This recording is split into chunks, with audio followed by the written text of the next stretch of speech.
Ciao e benvenuti in una nuova rubrica dove parliamo di numeri e nello specifico parliamo dei numeri della nostra data di nascita. Parleremo dei 22 numeri che utilizziamo nella numerologia per interpretare attraverso la mappa dei talenti i comportamenti di noi esseri umani, i nostri comportamenti.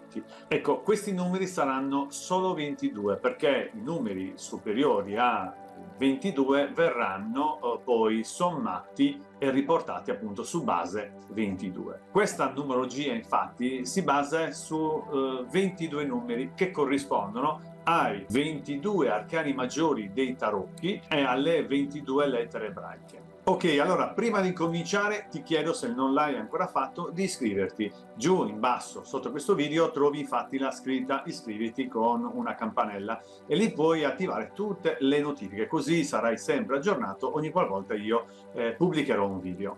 Oggi parliamo del numero 1 che corrisponde negli arcani maggiori dei tarocchi a il bagatto.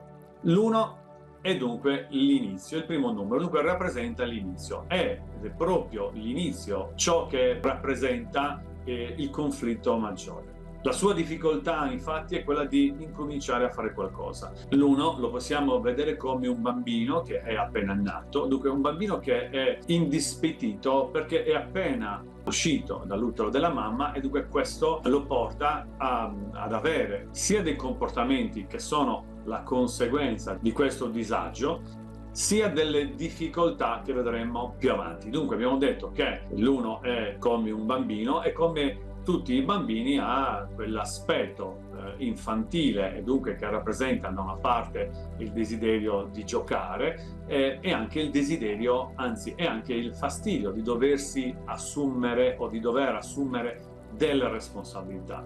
Quando è in conflitto ha proprio quei comportamenti che lo portano a imbronciarsi, a diventare capriccioso, a diventare anche dispettoso e dunque si arrabbia anche spesso quando lui non ottiene ciò che vuole. Dall'altra parte però è uno che ha tutti gli strumenti, tutto in potenziale, dunque può imparare a utilizzare questi strumenti e dunque ad avere tutte le capacità che gli permetteranno poi di affrontare qualsiasi problema. Dunque abbiamo un uno che ha tutto in potenza e che potrebbe fare, ma ha la difficoltà di incominciare. Perciò uno dei problemi maggiori riguarda proprio l'azione. Ha difficoltà ad agire e a prendere l'iniziativa, anche perché non sa come agire, non sa cosa fare perché non ha ancora incominciato, non ha le conoscenze che gli permettono di poter prendere delle decisioni, di fare delle scelte. Perciò preferisce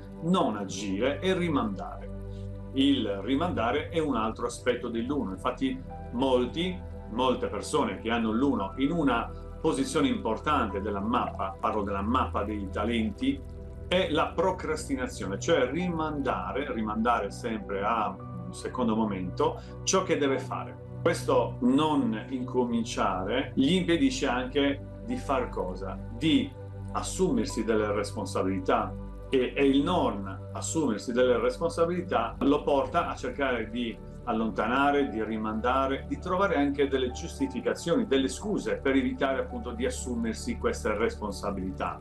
Ed è per questo che ogni qualvolta lui si trova a dover iniziare qualcosa si blocca ed è il blocco infatti il maggior conflitto dell'uno. Vediamo adesso all'arcano corrispondente che viene rappresentato da un ragazzo che ha di fronte a sé un tavolo con tutti gli strumenti. Il suo nome è il bagatto, viene chiamato anche il mago.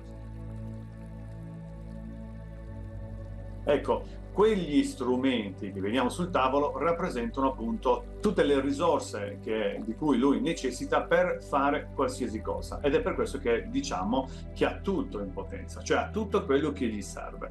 Questi strumenti sono appoggiati su un tavolo e come potete vedere il tavolo ha 3 gambe. Rappresenta proprio la difficoltà a incominciare, a prendere l'iniziativa. Il bagatto viene visto anche come il prestigiatore, l'imbroglione, perché il suo cercare, no, di trovare giustificazioni, di imbrogliare, perché è proprio un imbrogliare che lui utilizza per evitare appunto di assumersi le responsabilità, di iniziare a fare qualcosa, cercando appunto delle scuse per evitare di assumersi questa responsabilità. Un'altra cosa che possiamo dire dell'uno, ovvero del bagatto, è che a lui piace la pulizia, ha bisogno proprio di vivere in ambienti puliti e a volte questo della pulizia diventa proprio una vera e propria mania del pulito. Ho parlato di mappa dei talenti, dunque parlando di posizioni all'interno della mappa, noi prendiamo per ora in considerazione soltanto il giorno di nascita, dunque l'1 nel giorno di nascita. Ci sono altre posizioni che influenzano la persona